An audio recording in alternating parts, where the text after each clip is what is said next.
तो निजीकरण और ईवीएम के खिलाफ एक बड़ा आंदोलन जो है हम लोग शुरू करने जा रहे हैं। मैं कार्यकर्ताओं से ये कहना चाहूँगा कि वो कमर कस लें। किसान भाई जो हैं हमारे मुद्दों पे बात करते हैं और हमारे मुद्दों को भी अपने मैनिफेस्टो में इन्वॉल्व कर लेते हैं, तो हम उनके साथ भी उनके आंदोलन को आगे बढ़ाने के लिए तैयार हैं।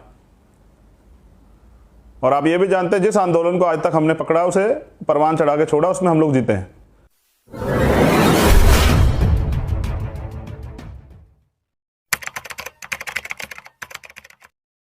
परम पूजनीय विश्व रत्न बाबा साहब अम्बेडकर, भीम आर्मी और आज़ाद समाज पार्टी के सम्मानित ऊर्जावान, ईमानदार, संघर्षशील नौजवान कार्यकर्ता, सीनियर कार्यकर्ता, हमारी महिला कार्यकर्ता, महिला पदाधिकारी और बहुजन समाज के सभी जिम्मेदार संघर्षशील साथियों, आज का जो लाइव है वो विशेष है लाइव।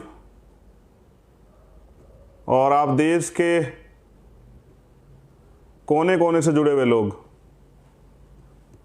जो पूरी ईमानदारी से भारत के अंदर विपक्ष की भूमिका अदा कर रहे हैं और अपने महापुरुषों के आंदोलन को आगे बढ़ाने का काम कर रहे हैं, मैं आप सबका भी जो है आभार, धन्यवाद प्रकट करता हूं। आओ झुककर सलाम करें उनको जिनके हिस्से में मकाम आता है, और बहुत खुशनसीब होता है वो लहू जो देश के काम आता है, कौम के काम आता है, समाज के काम आता है। गौरव का दिन भी है और दुख का दिन भी है। गौरव का दिन इसलिए है क्योंकि अपने अधिकारों के प्रति लड़ते लड़ते बलिदान दिए गया, और वो अपना अधिकार जो छीन लिया गया था, जिस पे दुश्मन ने नजरें गड़ाई थी, वो उससे वापस छीन लिया गया। मैं बात कर रहा हूं 20 मार्च 2018 को जो एक आदेश आया था SC/ST एक्ट के खिलाफ, और उसके खिलाफ फिर देशव्यापी एक आंदोलन हुआ। वो आंदोलन, जिस आंदोलन में ने भारत के अंदर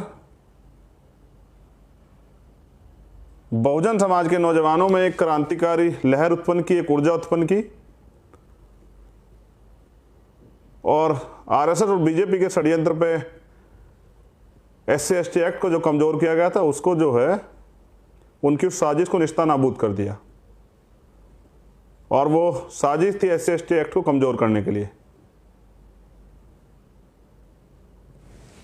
तो 2 अप्रैल 2018 को एक आंदोलन हुआ जिसमें 17 से 18 शहादतें दी गई, भारत बंद हुआ। और ये भारत बंद नहीं था, ये था विश्व को ये बताने का प्रयास कि हम जिंदा कौम। तो मैं आज उन सभी शहीदों को नमन करता हूं, उनके परिवारों को नमन करता हूं, जिस अधिकार की सुरक्षा के लिए उन्होंने बलिदान दिया, वो अधिकार सुरक्षित हुआ। उनका बलिदान भुलाया नहीं जा सकता, लेकिन जिनकी वजह से अधिकार सुरक्षित रहे, उनके परिवारों को बहुत उम्मीदें बहुजन समाज से हैं। तो आने वाले कल में जब हम लोग ताकतवर हो जाएंगे, बहुजन समाज के लोग, तो उन परिवारों को वो सम्मान दिया जाएगा जिसकी कल्पना भी जो है नहीं की जा सकती, और जो शहीदों के परिवार जिसकी कल्पना नहीं करते, वो उससे ज़्यादा जो है सम्मान उन परिवारों को दिया जाएगा, क्योंकि उन्होंने अपने लिए नहीं दी, हम सब के लिए जो है वो कुर्बानी दी। लेकिन इस अवसर पे, क्योंकि ये दुख का भी अवसर है और गर्व का भी अवसर है, मैं आपसे कहना चाहता हूं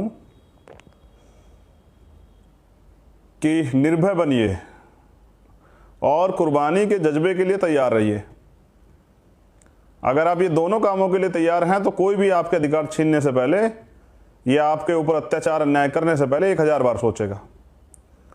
अब मैं आज 2 बातों पे आपका ध्यान आकर्षित करना चाहता हूं, आपका ध्यान ले जाना चाहता हूं। पहली बात, पॉलिटिक्स द मास्टर की, राजनीतिक सत्ता वो चाबी जो आपके सारे दरवाजे खोल सकती है, और इस बात को आप गंभीरता से समझते भी हैं।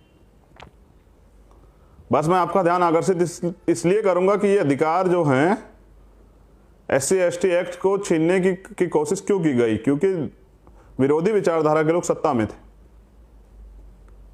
अगर आप लोग सत्ता में होते, संसद पे आपका राज होता, तो आप भी अपने लोगों के लिए वो कानून बना पाते जिससे कि सामाजिक परिवर्तन, आर्थिक मुक्ति का आंदोलन आगे बढ़ता। सामाजिक गैर बराबरी, आर्थिक गैर बराबरी, राजनीतिक गैर बराबरी, सामाजिक न्याय, राजनीतिक न्याय, आर्थिक न्याय, ये सब तभी संभव हो सकते हैं जब सत्ता में की चाबी आपके हाथ में हो, सत्ता आपके हाथ में हो। जिस तरह से आपने SC/ST एक्ट के खिलाफ लड़ाई लड़ी, तो RSS के लोग इस बात को समझ गए कि जिस अधिकार को हमारे छीनना चाहते हैं वो इतनी आसानी से नहीं छीन पाएंगे। तब से वो पिछले दरवाजे से हमारे अधिकारों को खत्म करने का काम कर रहे हैं। निजीकरण उसका एक बड़ा उदाहरण है। तो हम लोगों को संकल्प लेना चाहिए। आज भीम आर्मी के राष्ट्रीय अध्यक्ष माननीय विनय तंत्र जी का भी जन्मदिन है और पूरा देश में इसे संकल्प दिवस के रूप में मनाया जा रहा है। तो आज हमें 2 संकल्प तो लेने पड़ेंगे। पहला संकल्प कि हम हमारा दूसरा अधिकार है, निजीकरण जो किया जा रहा है, उसको किसी कीमत पे होने नहीं देंगे। और इसके लिए अगर हमें 2 अप्रैल जैसा आंदोलन भी करना पड़े तो उसको हम करके रहेंगे, क्योंकि निजीकरण एक जो है पिछले दरवाजे से आरक्षण खत्म करने का एक रास्ता बनाया जा रहा है। क्योंकि 2 अप्रैल के आपके आंदोलन को देखने के बाद पूरे विरोधी लोगों में खलबली मच गई कि अब तो जो ये अपने अधिकारों के लिए लड़ने मरने के लिए तैयार है, कुर्बानी देने के लिए तैयार है, कर देना चाहते हैं। और मुझे लग रहा है कि जिस तरह का सुप्रीम कोर्ट लगातार टिप्पणी कर रहा है और हमारे लोगों का जिस तरह का रवैया, जब व्यवहार में उसको देख रहा हूं कि वो इसको गंभीरता से नहीं ले रहे हैं, तो इससे क्या होगा कि इससे आपका अधिकार जो है वो छिन जाएगा। शायद सुप्रीम कोर्ट ट्रायल कर रहा है सरकार के सारे पे, देखना चाहता है कि भाई आप लोग इसके ऊपर किस तरह का रिएक्शन देते हैं। और अगर आपने 2 अप्रैल में भी रिएक्शन नहीं दिया होता, आंदोलन नहीं किया होता, तो शायद SC/ST एक्ट भी वापस नहीं मिलता। तो निजीकरण पे आंदोलन के लिए आपको तैयार हो जाना चाहिए। तो पहला संकल्प तो हमारा ये है कि निजीकरण पे आंदोलन, एक बड़ा आंदोलन तैयार करके हम लोग जो हैं सरकार को बता देना चाहते हैं कि भाई हम लोग जो हैं आरक्षण को खत्म नहीं होने देंगे जब तक इस देश में गैर बराबरी है। दूसरी बात, EVM जो एक बड़ा फैक्टर है, EVM पे भी एक बड़ा आंदोलन, आरक्षण को सुरक्षित रखने के लिए, निजीकरण रोकने के लिए और EVM को बंद करने के लिए, EVM के साथ जो घोटाला EVM से कर रही है सरकार, उसको खत्म करने के लिए भी एक बड़ा आंदोलन जो है अब हम लोग करने जा रहे हैं। और इसके लिए हर भीम सैनिक को कमर कस लेनी चाहिए कि हमें किसान भाइयों की तरह अगर 2-4 महीने भी आंदोलन चलाना पड़ा तो उसके लिए भी, क्योंकि हम आबादी में बहुत बड़े बहुसंख्यक हैं, 30% आबादी देश के अंदर हमारी है, अपने अधिकारों की सुरक्षा के लिए। क्योंकि आप तो जागरूक लोग हैं, भीम आर्मी के कार्यकर्ता तो प्राणों के बलिदान देने से पीछे नहीं हट रहे हैं। जैसा बाबा साहब अम्बेडकर ने कहा भी है कि अपने अधिकारों की सुरक्षा अपनी जान की बाजी लगा के भी करनी पड़े तो आपको करनी चाहिए। तो मुझे चिंता है आरक्षण की, और मुझे चिंता है आपके और हमारे संवैधानिक अधिकारों की जो भारतीय संविधान ने हमें दिया है। तो निजीकरण और EVM के खिलाफ एक बड़ा आंदोलन जो है हम लोग शुरू करने जा रहे हैं। मैं कार्यकर्ताओं से ये कहना चाहूंगा कि वो कमर कस लें। अगर हमारे होते भी बाबा साहब द्वारा दिए गए संविधान में जो अधिकार हैं अगर वो छिन जाते हैं तो फिर हमारी राजनीति का, हमारे सामाजिक संगठन का कोई फायदा नहीं। और हमारी राजनीति भी तो यही है कि बहुजन समाज के जो अधिकार हैं, जो संवैधानिक अधिकार है, संविधान में जो मिले उनकी सुरक्षा हो और उनके लिए नीतियां बना के काम किए जाएं। दूसरा जो बड़ा मामला है जो मैं आपके संज्ञान में लाना चाहता हूं कि एक तो इसके खिलाफ आंदोलन की तैयारी करनी चाहिए हमें। दूसरा हमारा संकल्प ये होना चाहिए कि 2022 में उत्तर प्रदेश, उत्तराखंड और पंजाब, मैं वहां के सभी कार्यकर्ताओं से कहना चाहता हूं कि ये सरकार सत्ता के दम पे हमारे अधिकार छीन रही है, तो हम सत्ता के दम पे अपने लोगों के लिए नीतियां बना के अधिकार उनको दे भी सकते हैं, उनको रोजगार भी दे सकते हैं। और जो 22 प्रतिज्ञाएं मैंने 2022 के लिए आपके सामने रखी हैं, उनको भी जो है उन प्रतिज्ञा को भी हम लोग पूरा कर सकते हैं। और अगर आप चाहते हैं गुलामी से मुक्ति मिले, जो तमाम तरह के अन्याय अत्याचार हमारे लोगों के साथ होते हैं, इससे मुक्ति मिले, नौजवानों को रोजगार मिले, गरीबों को पेट भर खाने के लिए अन्न मिले, गरीबों के कोई गरीब जो है अच्छा इलाज ना मिलने के कारण पैसे कमी कारण ना मरे, अगर आप ऐसा चाहते हैं तो वो बहुजन हिताय बहुजन सुखाय की नीति को आगे बढ़ाते हुए वोट हमारा राज तुम्हारा नहीं चलेगा इस लाइन को समझते हुए, और इस लाइन को समझते हुए कि जिन लोगों को मुफ्त में खाने की आदत पड़ जाती है वो लोग कभी क्रांति नहीं कर सकते हैं, और जो लोग क्रांति नहीं कर सकते हैं वो कभी शासक वर्ग नहीं बन सकते हैं, और जो लोग शासक वर्ग के नहीं होंगे उनको ना अधिकार मिलेंगे, ना ही उनको न्याय मिलेगा, और ना ही उनकी बहन बेटियां सुरक्षित रहेंगे। हाथरस में आप इसका उदाहरण देख चुके हैं।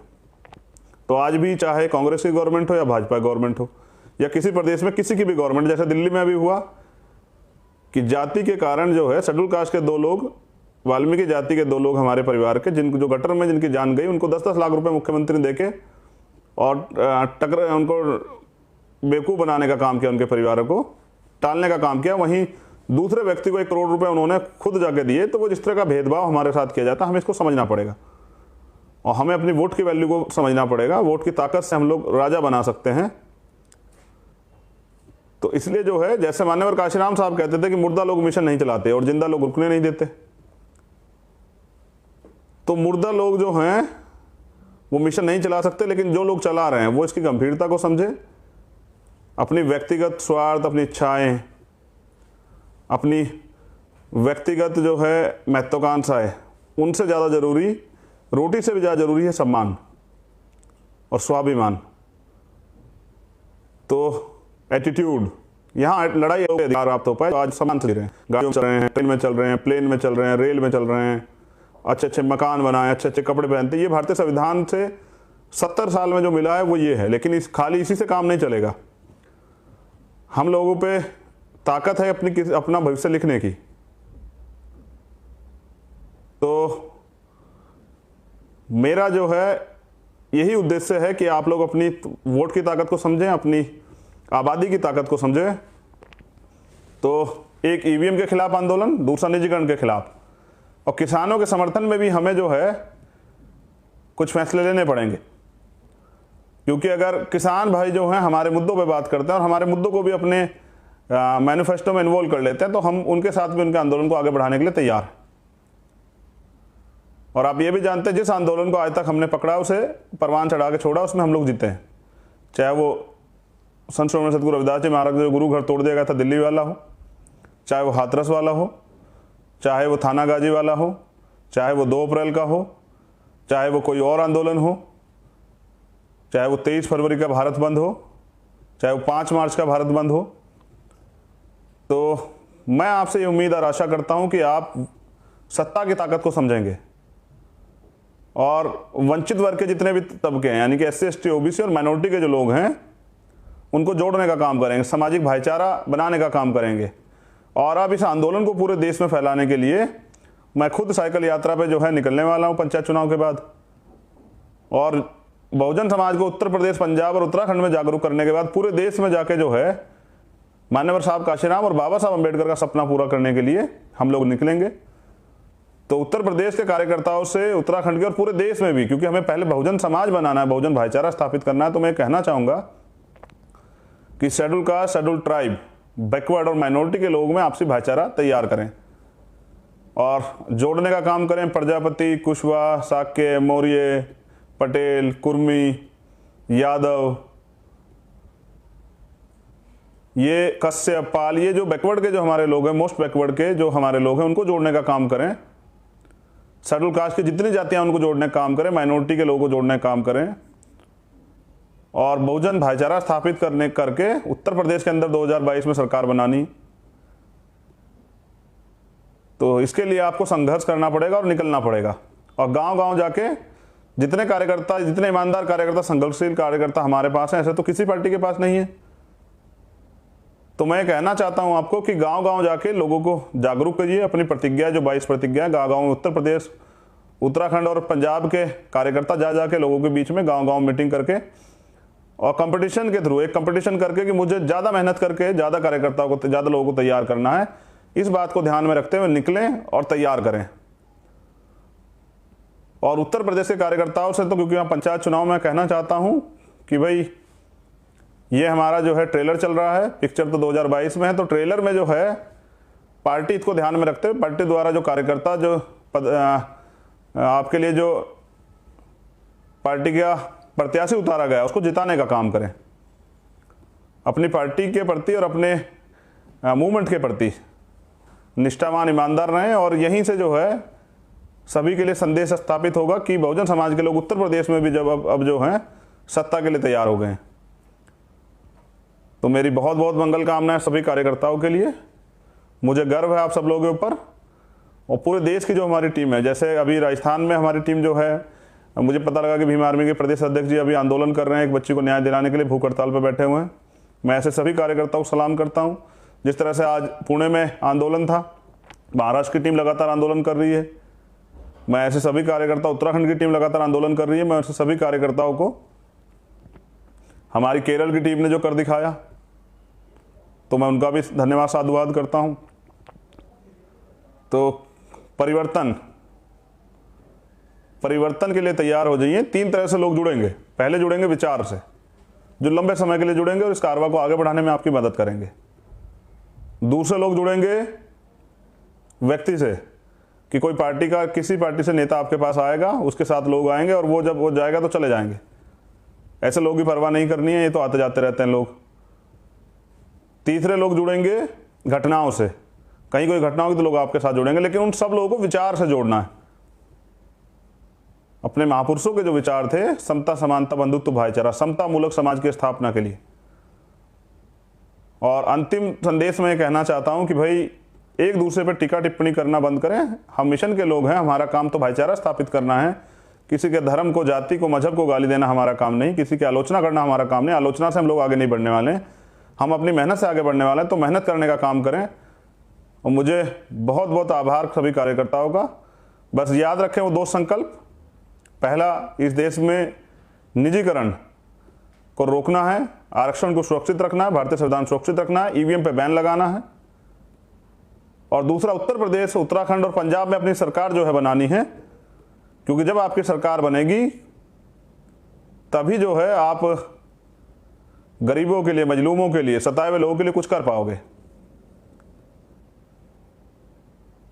कोई भी परिवर्तन, चाहे सामाजिक हो चाहे आर्थिक हो, बिना राजनीतिक परिवर्तन के नहीं हो पाएगा। जब आपके पास राजनीतिक शक्ति होगी तभी आप परिवर्तन कर सकते हैं।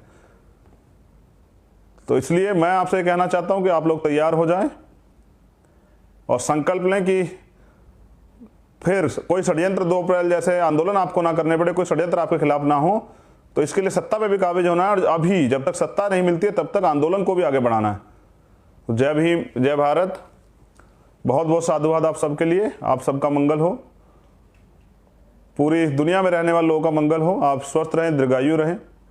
हमारी लड़ाई लोगों से नहीं है, विचारधारा से है। जय भीम, जय भीम आर्मी, जय आजाद समाज पार्टी।